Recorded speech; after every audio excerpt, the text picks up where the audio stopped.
கர்த்தருடைய நாமத்துக்கு சோதரம். ஒரு சிறிய விஷயத்தை உங்க கூட பகிர்ந்து கொள்ள போகிறேன். பார்வை இல்லாத ஒருவர் ஏசப்பா போவதை அறிந்து இயேசுவே இயேசுவே சத்தம் விட்டு கூப்பிட்டார். ஏசப்பா அந்த சத்தத்தை கேட்டு அவர் இடத்தில் போய், நான் உனக்கு என்ன செய்ய வேண்டும் என்று கேட்கும் போது அந்த பார்வை இல்லாதவர், நான் பார்வை அடைய வேண்டும் என்று சொன்னார்.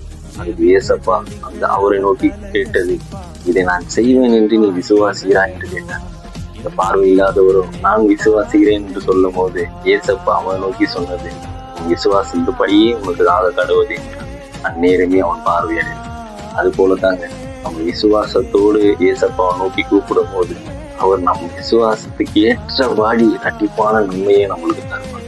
நீங்கள் விசுவாசிக்கிறீர்களா? இன்று உங்கள் கண்ணீரை தெய்வன் துடைப்பார் என்று. நீங்கள் விசுவாசிக்கிறீர்களா? உங்களுக்கு இருக்கும் அத்தனை தடையும் தெய்வன் உடைப்பார் என்று. நீங்கள் விசுவாசிக்கிறீங்களா? உங்களை கீழாக்காமல் மேலாக்குவார் என்று.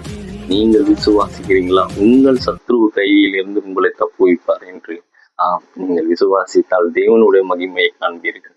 விசுவாசத்துடன் இருங்கள். கர்த்தர் பெரிய காரியங்களை செய்வாராக. ஆமென்.